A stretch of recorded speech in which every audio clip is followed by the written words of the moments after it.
Welcome to the Jira Life, the place to find news, events, and interviews with the Atlassian community's movers and shakers. Join our hosts, Alex, Dr. Jira Ortiz, and Rodney, the Jira guy Nissen, as well as the Jira amigos in the peanut gallery, as we sit down and discuss the latest going on in the Atlassian ecosystem. Because we didn't choose the Jira Life, the Jira Life chose us.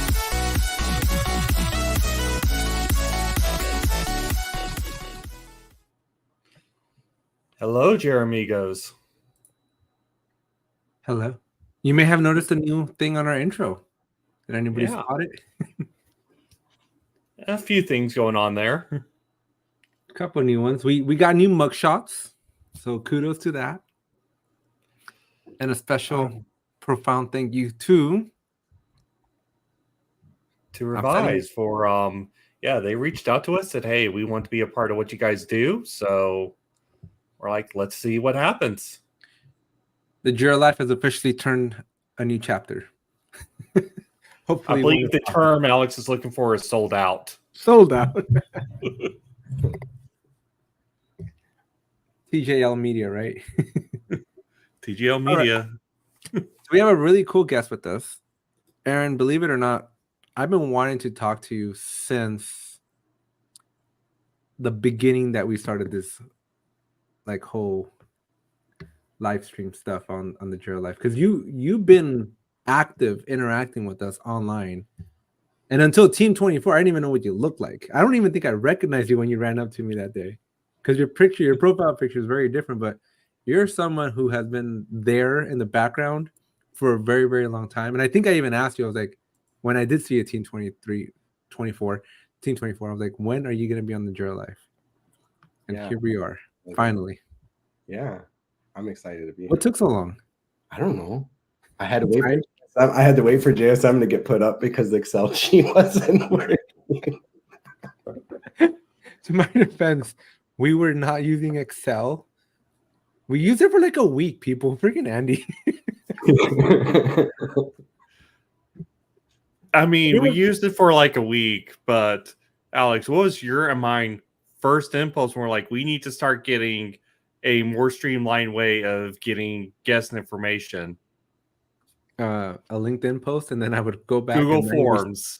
We wanted to set up a Google form to which our brilliantly wise producer said, JSM, are you guys not the Jira Life? Easier said than done sometimes, right? But here you are now that you're using JSM. So thanks again for coming on. And Stu's here from Revise. Again, special thank you to Revise for helping us out here, making this happen, making all this possible, and for believing in us above everything else, right? Like Stu's one of those guys that are very genuine, Vish as well. The whole group over at Revise, genuine group of folks. So we were picky here, folks. We were picky when we're trying to figure out who to work with. Yeah. I love you. So, Aaron, before we get into it, what is this? How does it work? I've been staring at this for 4 months. It's a multi-tool. I think it's got like 12 things it can do. So walk me through it, because I have yet to figure this whole out. I don't even know what mine is. I opened this up and I got some sort of a shank. It's a bottle cap opener, flathead, and a little cut something. Yeah, rope cutter. It looks like. So then I got the whistle on this end. Yes. And then this part comes off.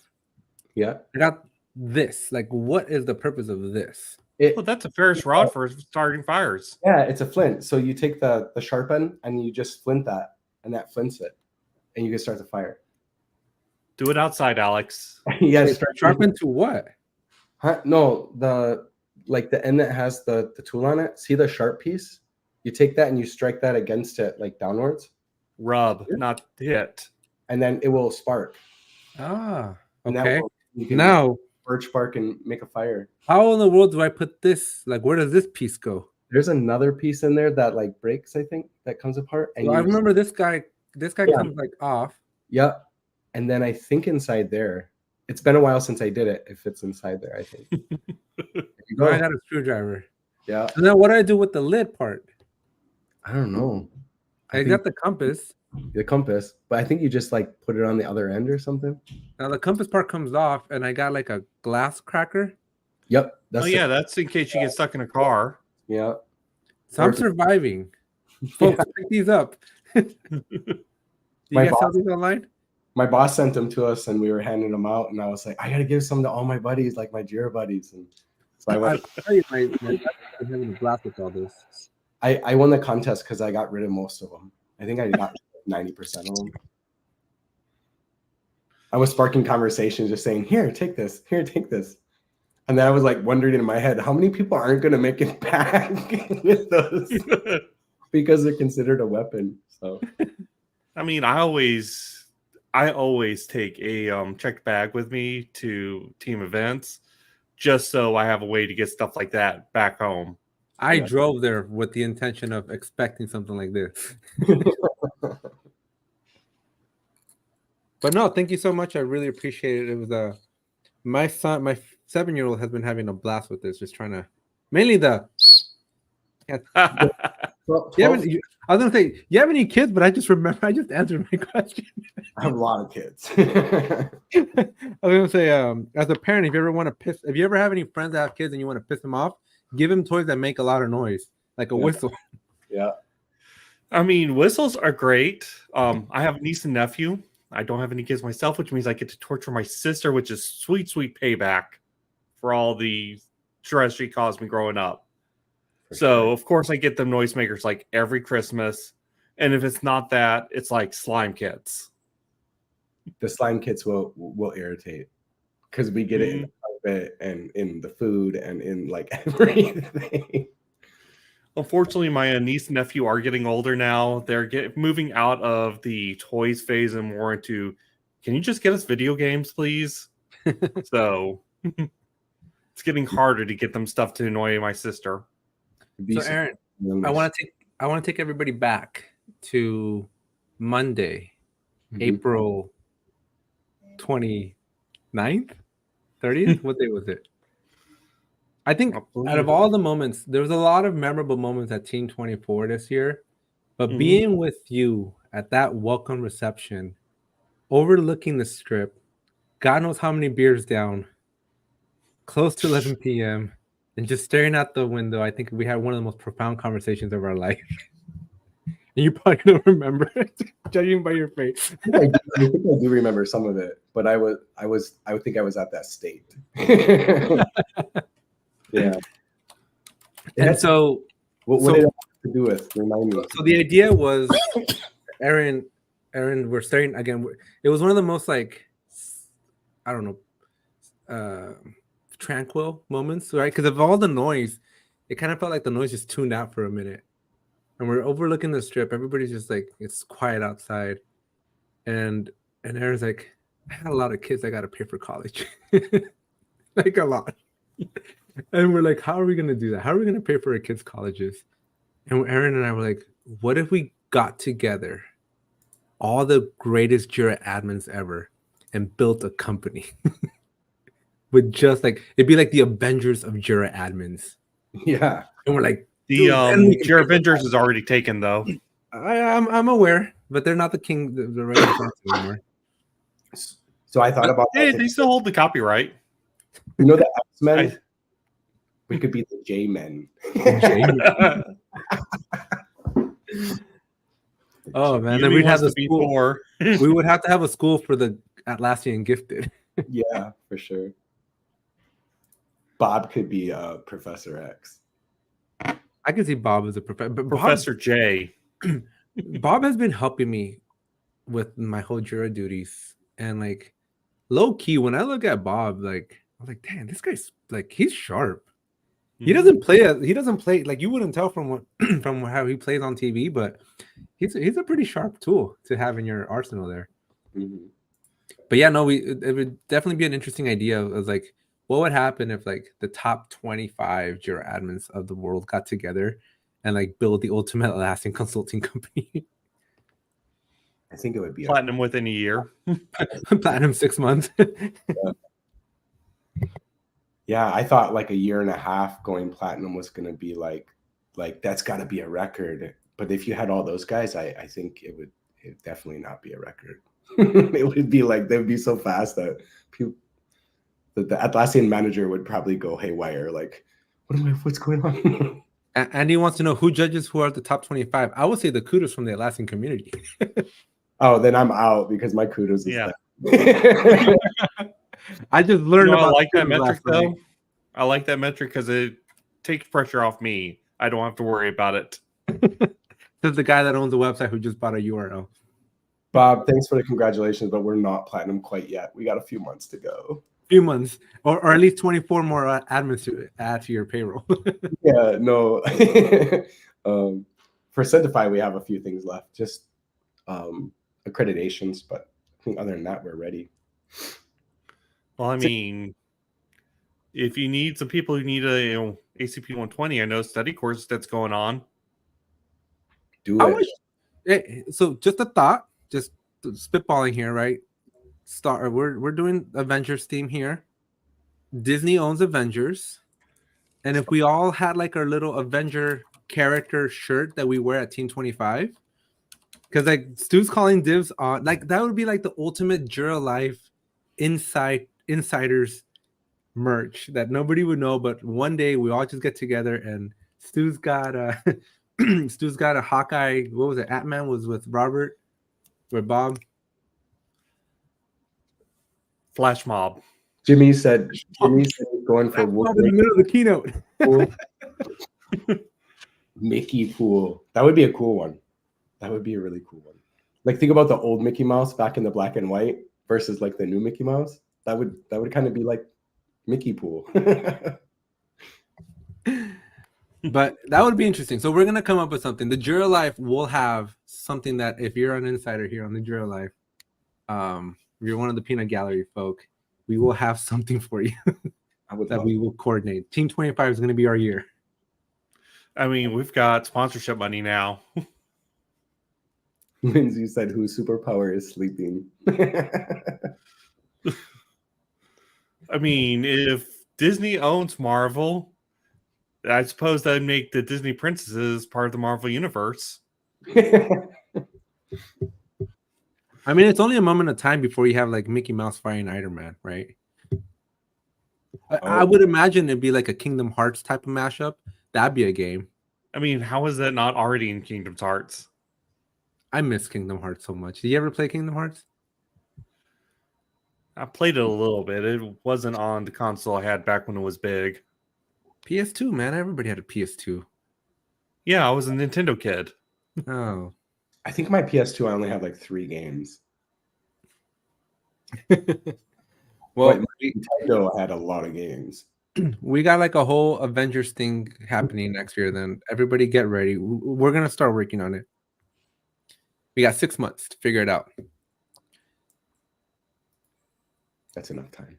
That's enough time. All right. So enough fun. I wasted 13 minutes of your life, Aaron, that you're probably never gonna get back. It's okay. I think it was worthwhile. So, Aaron, why don't you kick us off by maybe telling us who you are? I'm a dad of 10. So that's crazy, right? Any more on the way? No, we're done. I remember asking Aaron, I was like, everyone has that number where they're just like, no, I'm done. No more. So I'm asking Aaron, I was like, Aaron, like when you got to like 7, what was the thought process when you got to 8 and then to 9 and then to 10? It wasn't a thought, just happened. I have the 2, man, and I can't imagine my life with the 3rd one. Yeah. There's a big spread, man. They go all the way up to the 20s, all the way down to 1. So a lot of kids. That's my superpower.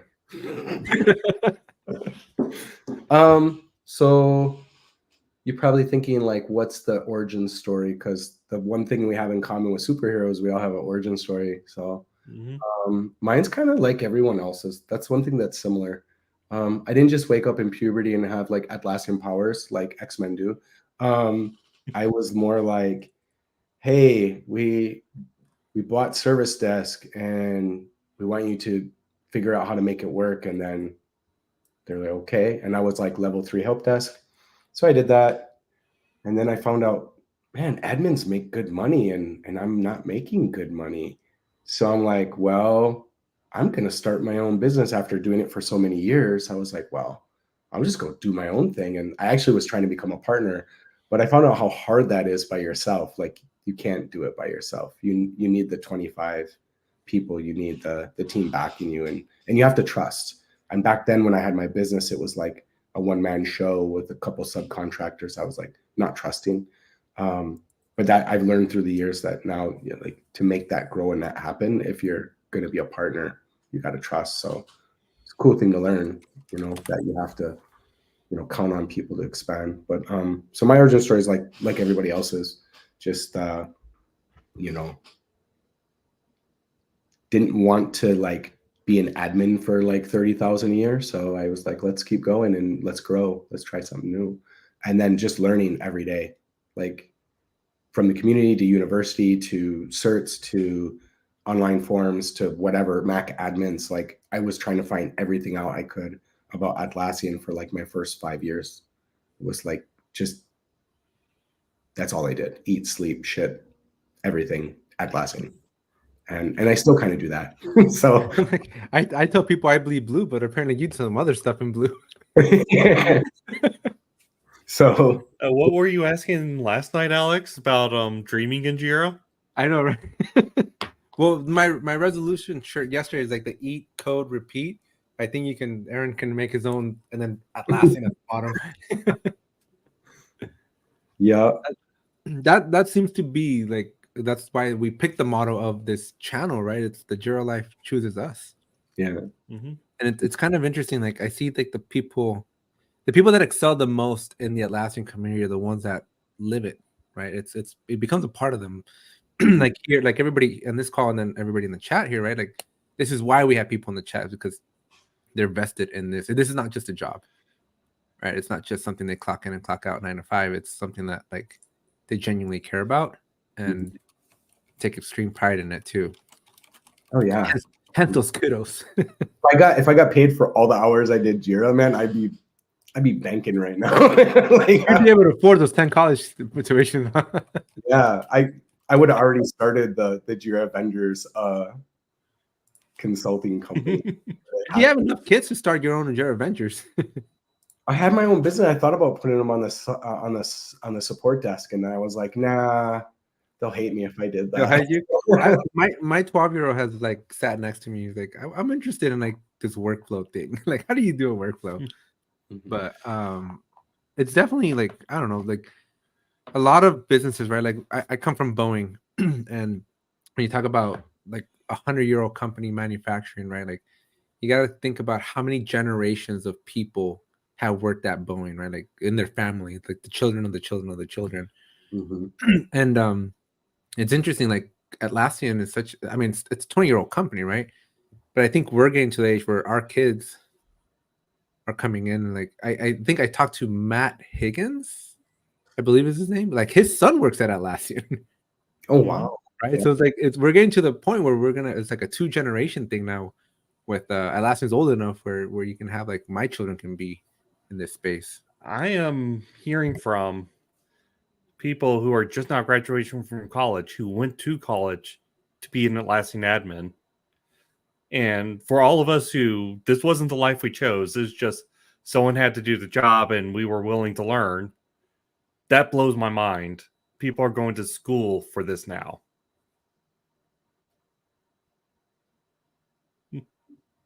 Chris has this problem that I have here. If my wife hears one more pitch from me on how Jira and Confluence can help parent. Oh my gosh. Chris, I've got 2 words for you. And Matt Dorr is going to recognize these words because we were talking about it last week. Jira Junior. Look it up on Jira YouTube. Junior. That's what we got to start. I'm telling you, we're going to start the Atlassian School of Greatness. Or school, what is it? The School of the Gifted and Gifted. Yeah, School. we're gonna start this Atlassian School of the Gifted, and then we're gonna have like a junior college for them. For real. Hey, as big as they're getting and as much is being added to the ecosystem, like you almost need to. It's so hard to keep up with all of the changes and all of the products now. Like I struggle every week to like, even though we get like something in the email that says, here's some of this, you know, updates coming, new features. And then, you know, you go to your site and you look at like the new features coming or the ones that are being rolled out or the ones that are coming soon. And it's like, I don't have time to do that every day and look at every little thing, or go even to look at all the feature requests and start, you know, adding your name to them because you're like, hey, I need this and I need this and I need this. Like, yeah. So let me kick you off with a hard question here. So I was recently watching an interview with Zuckerberg, and they're talking about like, hey, 20 years ago, because they're celebrating the 20-year anniversary as well. When you started Facebook, like, did you ever think that Facebook would become this meta, right? This huge conglomerate? Because Facebook wasn't the only or the first social network around. But when you look at those other social networks, they've long since disappeared. And I think we can draw a similar comparison to Jira, right? Jira wasn't the first tool, and it's definitely not the only tool. So how do you envision Jira or Atlassian 2050? Yeah, you know, you wonder, you look at like their model in the old days was like supporting, you know, tracking, and went into software tracking, and now it's into the, you know, business space, and it's in the IT space, and it's in to support business functions within JSM. Like it's grown and morphed over time already. And now we have this new concept of system of work, right? And using, you know, Jira product discovery as an entry point, and then coming into all of the other products and using that to bind a whole organization and just get rid of silos and just everybody being able to see what's really going on. And I think that new system of work morphing, like I see Atlassian almost being like another Microsoft or Google, right? In the sense of like, they're not too far off from it, you know, in a sense of like how you can use it to make work happen. So I think that's where it's heading. Yeah, I mean, it's interesting because we've seen the death of, like, well, maybe not the death fully, right? But Rally had its heydays. ClearCase, ClearQuest had its heyday, right? And there's a lot of competitors that are popping up, like those ClickUps and those Mondays and those Asanas and everything else. But like, I feel like nothing seems to come close to Jira. But usually, right? Because Rally was the thing at Rally. some point, and like, how does Atlassian prevent from following in that, like, that path of demise? I think the diversification, don't you? Like it's not made for one part of the business. And if you look at all these competitors, ClickUp and Asana and Monday, like their niches like work management, but not really like the JSM front or the development front, or you know what I mean? Or the wiki data collection, you know, collaboration. Like they don't have all of those pieces that Atlassian does, I think. I mean, yeah, that's really the point. And the reason Atlassian was able to overcome the rallies of the world and get to the point where they're at is Jira as a product is just so infinitely configurable, infinitely flexible, that it could adapt to all these different niches within the same organization. So everyone's on the same platform, talking the same language. And from these new crop competitors, these Asanas, ClickUps, all this, I've yet to see that kind of flexibility. They go after a particular niche, which is great, until that niche needs to talk to another one. Now, how much do you think of Atlassian's success came from its affordability? I'll let Aaron, but I've got Aaron. You're the questions are always directed for you, Aaron. The portability of the product, you mean? No, like how much of, like, Atlassian today is a marketplace leader. How much of them being able to accelerate to get to this point is a result of their affordability to enter into the market? Like, it costs you $10 to sign up for Jira, right? Indefinitely at one point, right? Mm-hmm. And like, how much of it was it the fact that for $5 a month you can get into Jira Cloud, and then eventually starts getting, because I'm trying to get to like the controversial topic of like, now that we have price increases, how many more price increases do you think Atlassian can afford to get in before it becomes like, before a contender comes in and says it's time to dethrone Atlassian? Yeah, I think that's important for them to understand. Like we've seen the price increases for 4 years now, almost, like successfully and we know they're coming every year. But like, yeah, it's not a surprise to anybody. In case anybody from Atlassian is watching, we know you're gonna raise the prices next October 2025. Every time about October, we get the same email. Yeah. It's a pattern now. Yeah. Yeah, I would be surprised if we didn't get a price rise or price increase October 2025. I think they need to be careful with it, because I think eventually, when like, let's talk about like becoming the Microsoft or the Google, like they eventually had to stop their price increases, right? Like they had to mitigate. When do we actually do that? How much do we put into it? How many more features do we add? Atlassian's not like, they make more feature request changes than anybody I know in a month. And someone's got to pay for that, right? So that's, I think, why we see that year over year. And I don't think it's terrible. Like, it's not terrible. The one thing I think that's going to get them where competitors can start to come in is when, like, the assets one. I didn't agree with the assets, 75,000 or 50,000, and then we're going to start charging for that per usage. Yeah, usage. I think that's the wrong model. I think that's gonna open the doors to other people saying, well, we can build that too, right? But at the other hand, looking at the Atlassian side, someone's got to pay for that data storage, right? So I do see both sides. And so I think eventually there's got to be remediation, and there's got to be common ground, and they got to listen to the customer, the consumer. Yeah, but this also has to be balanced with like Atlassian entering new markets, right? Like, yeah, their whole system. Atlassian grew by, hey, we're cheap. We're just going to expense this on someone's credit card for like $10. No one's going to really pay attention to something that small. And we'll get started with one team who really wants to use this, because someone at the old job was it. And it's, other than time investment, it's almost zero risk. And then it just kind of takes over the company one team at a time from there. Mm-hmm. And then as the people leave that company, it spreads on to the next company, because, again, no risk at $10. Do you think is that really strategy anymore? Or just controversial question for you guys.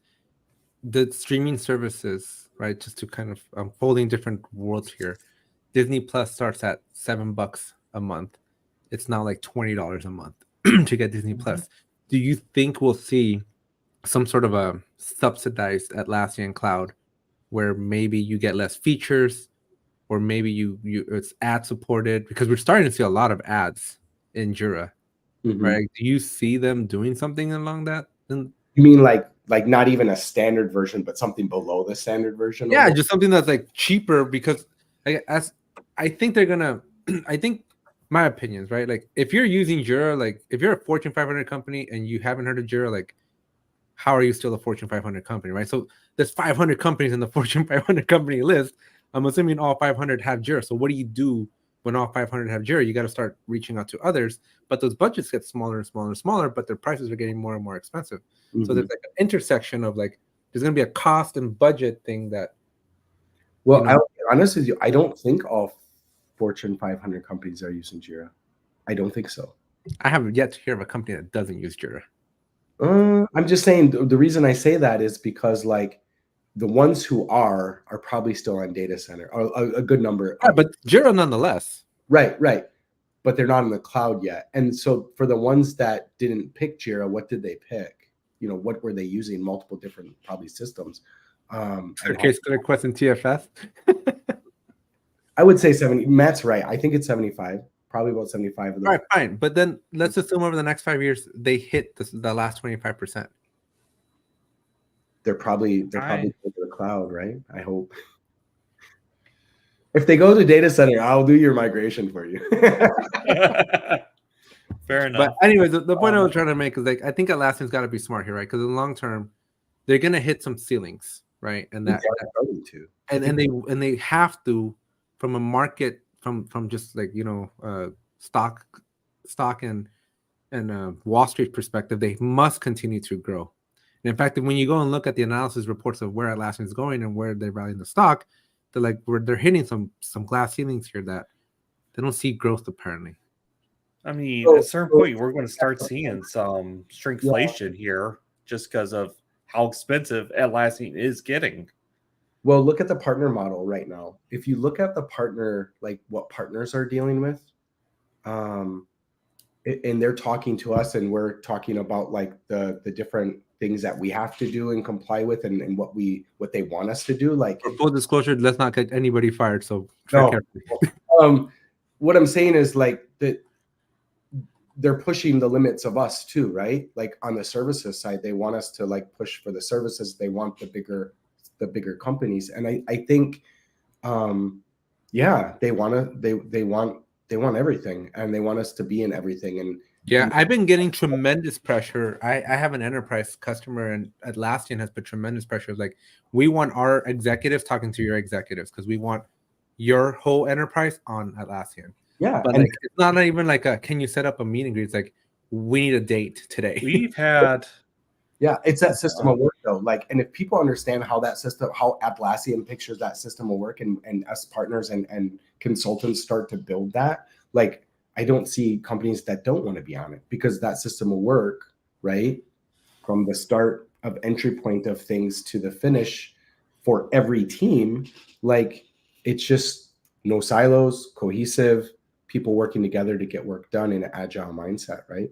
So I think like, and people today take, like, using Jira doesn't make you agile, but a lot of people assume that if you use Jira, you're agile because it's agile. I was going to say, most people just think they take their waterfall plan from Microsoft Project, stick it in a sprint, and we're agile. yes, for Didn't sure. we do a meme about that yesterday? I think you are. There are a couple out there, but I think that's the idea, right? Like the system of work. So, and I've been pushing that. Like, I'm from like my clients and who I work with. Like, it's a no-brainer to use a system of work, and a lot of people don't understand. Well, what is the system of work, and how can we make that work, right? Yeah, and it's using the products to break down silos and actually get it done.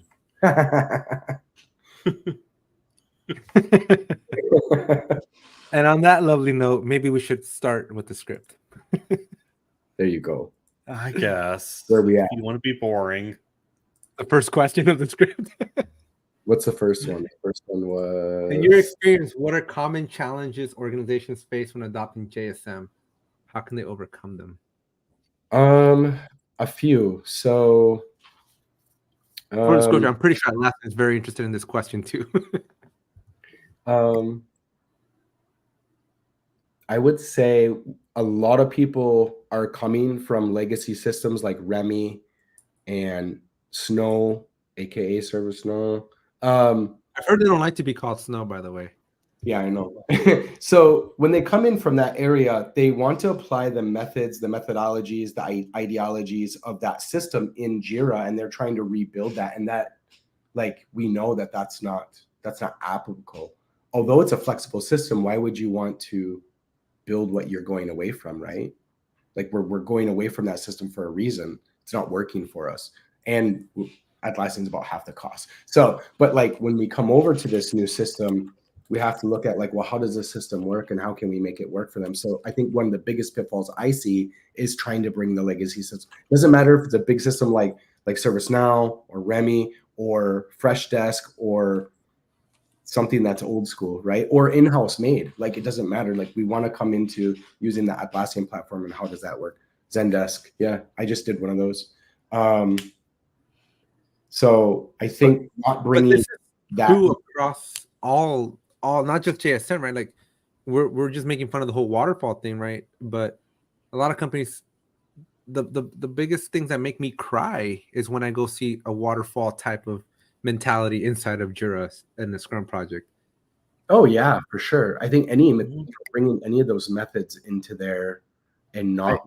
I jokingly tell people, because people love to pre-plan their sprints, and when I go into their Jira and I see like the next 10 sprints pre-planned, I go, you and we got to go to Vegas, because clearly you can know how to predict the future. Yeah, and like, you know that, like, here's the one thing I hate about the waterfall side is like plan fails. So why plan? Why do so much planning? Take those resources to actually getting work done, right? But this is a cultural problem, right? Like, the first problem you're experiencing of like It's not Zendesk. It's not the old tool. Mhm. How do we shift people's minds? Because I think that's Atlassian's hardest selling point, right? Atlassian is not the reigning champion in certain industries or certain enterprises, and that they're focusing so much on ITSM. But there's a clear winner in ITSM today, Mhm. and maybe they provide usually, you service now badly, but usually when I start out with a new client, one of my first words is, "Look, the most dangerous words we could utter is, well, we've always done it this way." Mhm. We need to get rid of that mindset just starting out. This is a new tool. It's going to be a different tool. There will be changes, but we need to figure out what's best for how we work with this new tool. But how do you, so Aaron, from your perspective, how do you then influence organizational change? Yeah, so I think one thing that I try to do and our team tries to do is let's start something new. Let's build something out of the box and start that way and start iterating. And it kills them because they want this. Well, we want to release this perfect product. Well, we're not doing that. We're going to do it this way. We're going to open it up. We're going to look at it. We're going to start using it. And we're going to start tweaking. When you find something that's not working, let's make the change. We want to introduce assets. Let's introduce assets, remove some of the fields that we don't need because assets is going to supplement that. And let's keep making these improvements and adapt over time, right? And improve. And that's hard for them because they want to plan and execute because that's the waterfall method that they're used to. So how do you balance then in your implementations of JSM and other Atlassian tools? How do you keep the balance between introducing a tool, introducing a new process, but also still letting the business keep running? Because you can't pause business, right? You can't just say, we're going to take 10 weeks to roll this out. Everybody stop. No, sometimes what we do is they're using their old system. We'll build what we can with the ideas that we have from them and the things that they have like mentioned through, some type of questionnaire. And then we're like, okay, go use it now. Go use it in tandem with what you're using and get some good testing in there and then find what's not working. Or let's take some data from there, put it in there, work through the method. And the life cycle of the ticket, and then let's gather what's not working, what is, and then let's just move over. We just cut them over, and they're like, well, can we do that? And they're like, yeah, you can. Like, let's just do it. Get your communications ready, get everything going to where you need it to be, and let's cut over. If it's internal, it's a lot easier than when they have customer facing. I think that's when we have to be more mindful of that iteration. Why do you think people are scared / why do you think people like to carry their baggage? What Rodney said, we've always done it this way. This is the way we're used to doing it. So that's why they carry it. But what's the safety in that? Like, if you haven't not touched it in 5 years. I don't think there's safety in that. It's just a norm. And so a norm is something that we do. So we're used to it.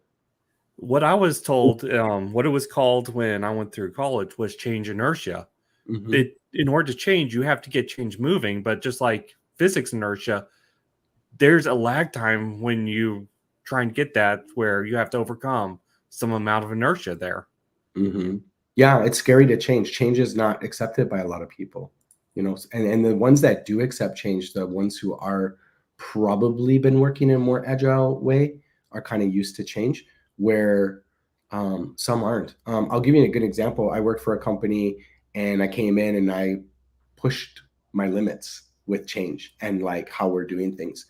And we got to the point where like, they were like, okay, can we put the brakes on the changing and can we put the brakes on everything? And let's just keep going on a norm. And yeah, exactly. Change is hard. So I think change is hard. It is. And so that's where the inertia, that's where the keeping the old ways of working are hard to let go. So in your interactions, like how critical then do you see it is to work with like the CTO or C-suite executive, or do you normally work with like a manager? Like where in the rank do you think is the right level to come in and talk to initiate that change that inevitably have to happen? I think when we first engage, getting to that executive level is really important so that they're on board, because if they're not on board, right, can't get the level that's changing on board. But I think the ones that are doing the work, the ones that are in flux with the change more, have to be with you. Like you have to be going on that journey together. But we have to know that the executives are backing that. So I think that's the most important part. So, so it's a combination of both. Yeah. No, and then I mean, talking back about Atlassian that we're talking about, like how did it makes you wonder. A lot of these companies going through layoffs, a lot of these companies shutting down, bankruptcy, right? This change element, right? We're in a we said Atlassian pushes daily changes, so many features to production daily, if not monthly, and they're iterating like crazy. How does another company that doesn't fall under that wheelhouse survive? I don't know that they do. I think that's something that's changing about enterprise and business altogether. The companies that can change and can adapt will survive, right? And the ones that are stuck to old ways of working are going to fall short. I think that's what we're seeing now. Leaving, you know.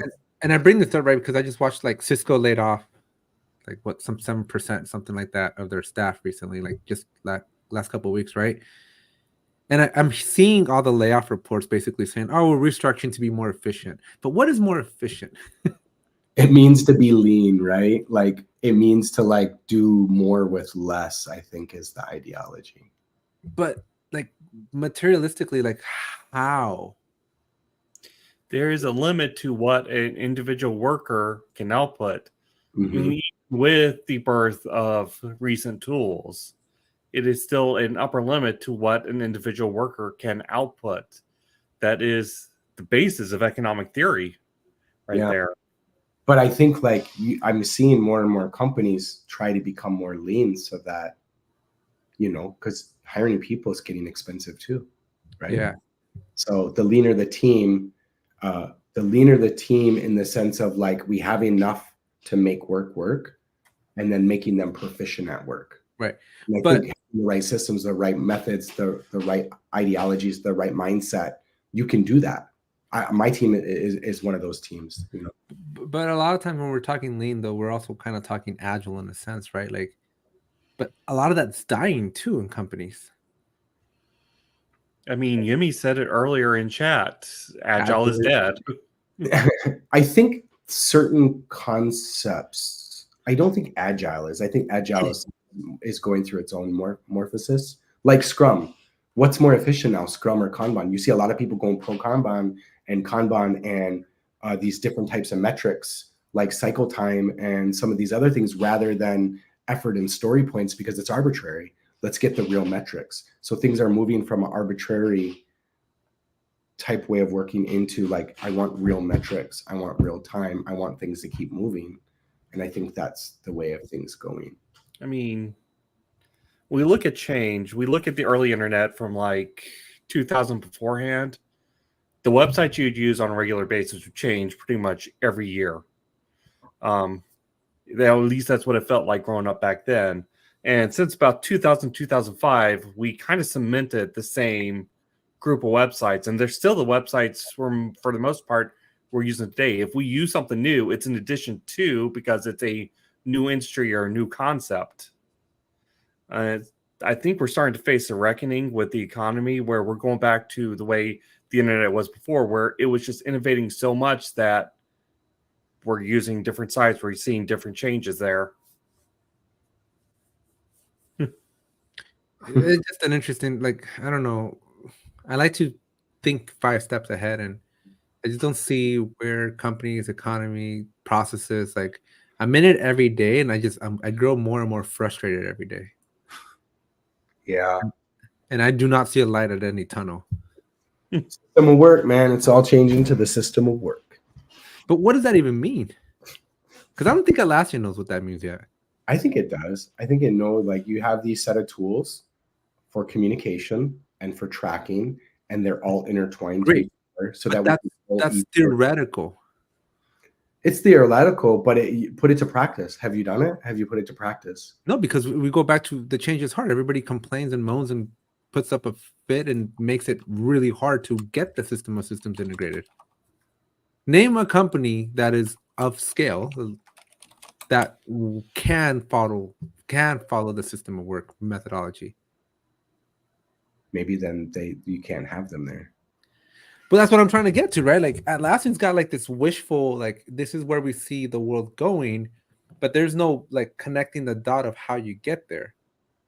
And you try to market and push, and you're like, okay, so Jira's the way, JSM, we're getting JPD talking to this one and talking to that, and we got the whole process in the flow, and we got our pipelines and bit buckets and source codes and everything in theory is like excellent. I mean, we have a whole book on that, right?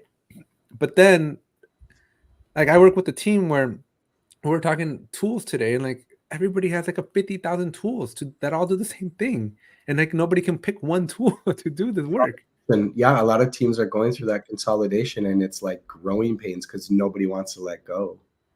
And so I wonder then how much of the layoffs could have been avoided if you just had one set of tools.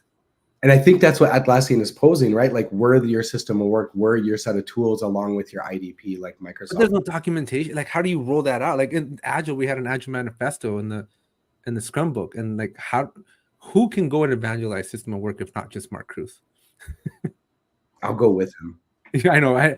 I'll do anything to be in a room with Mark Cruz.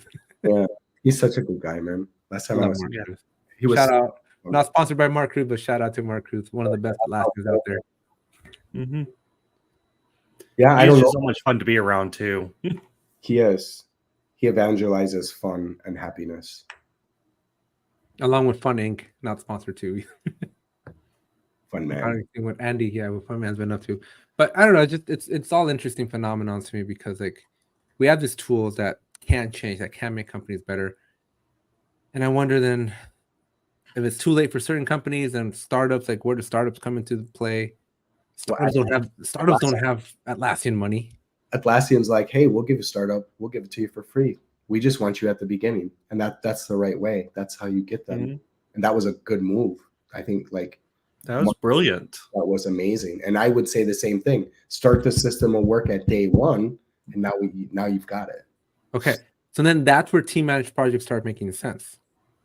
Because a startup doesn't have the funding or resources or runway to do the transfer. Well, they don't have to do a change, but still setting it up is hard. Here's a question for you. How long do you think company managed projects will be around?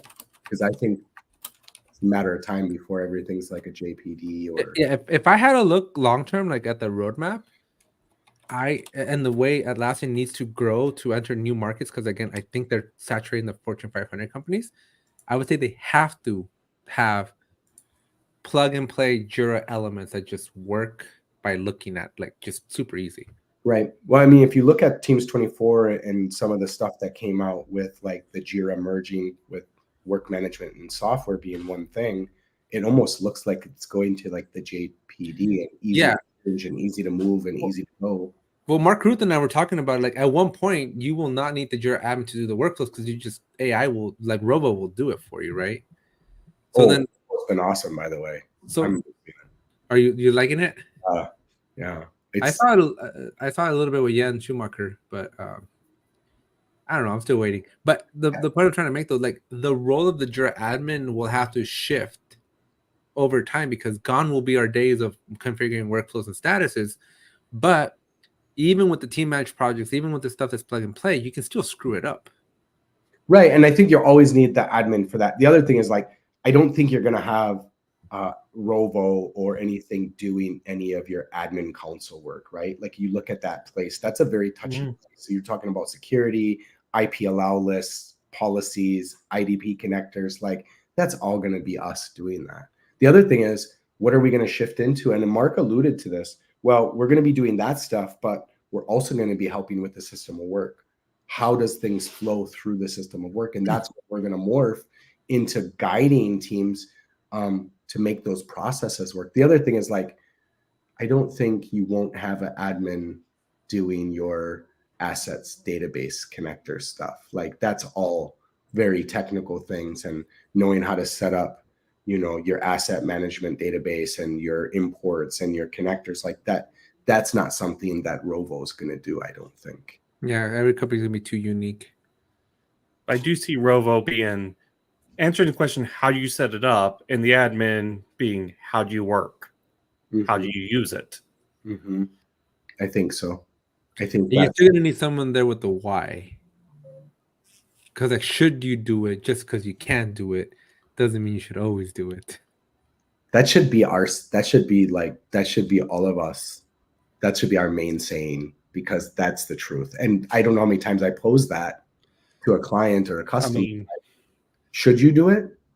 I have used that clip from Jurassic Park at the beginning of presentations to internal stakeholders. Just because you were so busy thinking about could you do it, you never stopped to think should you do it. It's scary. Well, we got. I know we're gonna. I like Jimmy's answer here. We should start calling ourselves full stack Atlassian admins. For real, because like if you have to manage all the products, all the processes, all the workflows, all the admin changes, all that CM, like it's you got what? Yeah, it's a completely different hat to coach a team on how to plan a sprint than it is to set up assets in JSM. Completely different. And yet it falls into the Jira admin. Yeah, because we do everything. Yeah.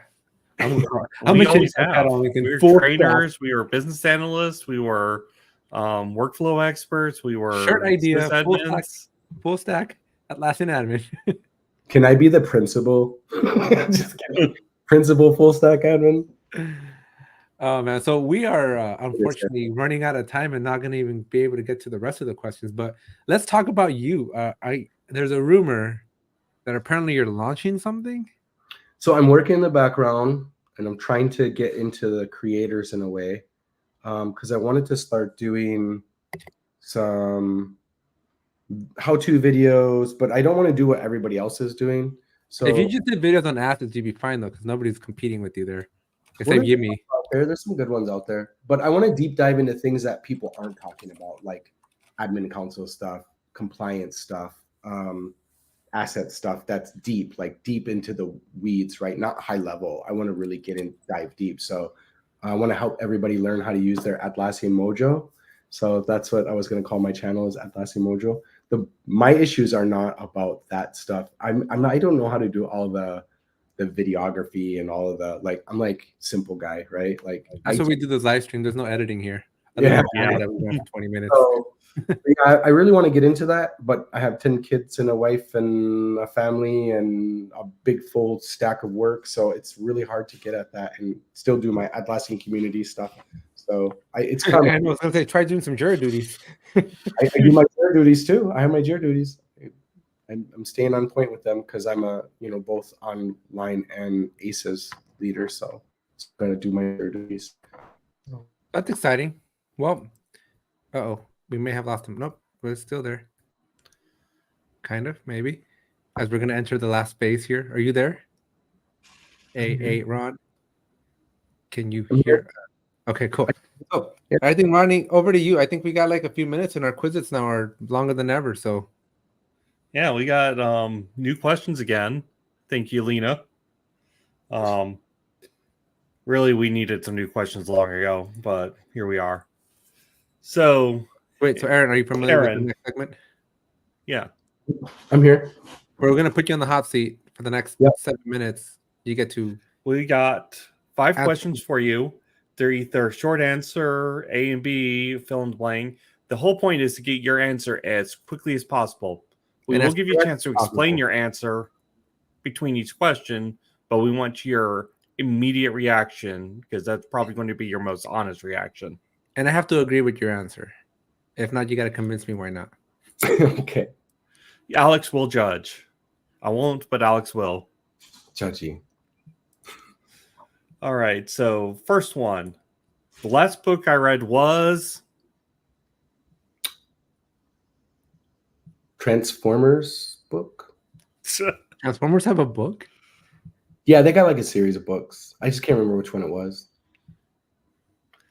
The answer was supposed to be Atlassian DevOps Toolchain. Yeah. I didn't get it yet. You guys didn't give me it. Send me it. I'll read it. We don't even have him. Like, we barely have one.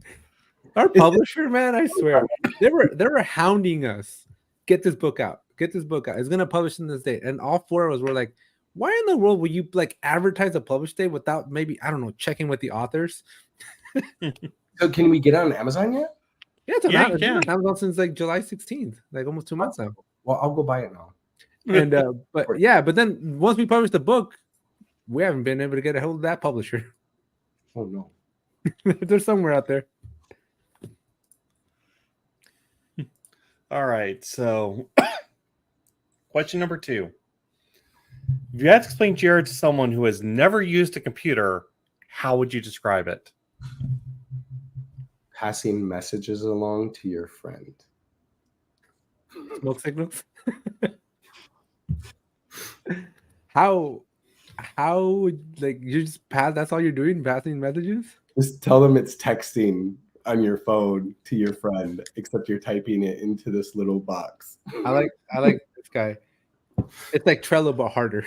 But they've never used a computer, so what's Trello? I don't know. That's Brittany's problem. What we did is I actually had a group of Atlassian admins I was working with. We started a Valheim server. And as a prank one day, I set up a huge wall and I made different columns on it, to do, in progress, done. And then I put different tasks. On the top, I put yay old Scrum board. They did not appreciate the joke near as much as I did. We did that on a whiteboard. My last job. I remember being in the office and having physical whiteboards with stickies and everything. Yeah. Oh man, those were the days. Yeah. Yep. Nothing more satisfying than physically moving a sticky over. This is how you Jira. That's what I gotta start doing. I gotta have like a big old giant whiteboard in my videos and just start going like the physical Jira. How do you Get plan one of those smart whiteboards that you can digitize. get business? All right, so next question. If you had to give a TED Talk on something completely unrelated to tech, what would it be? How to treat each other. Alex? I would have thought it would have been like how to have 10 kids and survive. Yo. Like how to maintain your marriage after 10 kids. I think would be a talk that I would listen to. I got yelled at today by the wife, and she said, because I'm like, you get to go out and I just stay home with the kids. And she's like, well, you wanted them, so you get to stay home. I was like, oh, you won. I tell my friends, I'm an only child, and I go, like, one kid is okay. You get tired, you give it to her. She gets tired, she gives it to you. But you balance the kid.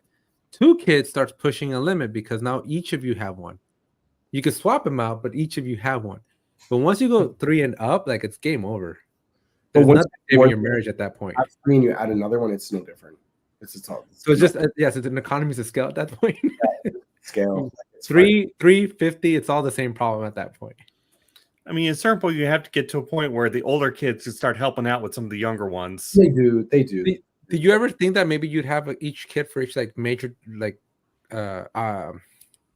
job function out there? Like you'd have a pilot's child, a doctor child, a dentist child, so that all your needs into retirement are just covered. No, I don't like. I want them all to like not live. I don't want to live through my children. I want them to be individuals and do what they want. And like, I don't care if they want to like one wants to become a bum and that they like that life, or one becomes an engineer. Like, it doesn't matter to me. Like, I want to support whatever they want their life to be. I hope it's positive, and I hope I support that. Like, they feel that I've done a good job to help them get there. But I think at the end of the day, like, I want them to get where they want to go and just support that. Especially when they get bigger. Like when they're littler, it's a little harder, but at the end of the day, that's what I want from them. All right. Next So question number 4. What is your Jira pet peeve? Oh man, there's so many. I think I can agree with Alex's don't change your status. It happened yesterday. Somebody did it. His is infamous at this point. Yeah, I can't stand that either. That really bites me. Or like add or removing like resolutions. Like there's a resolution list. We don't have to make more. And if we do make more, let's make it plausible so that makes sense. But like I don't like the whole like editing. Yesterday I seen a resolution that said in progress. Oh God, why?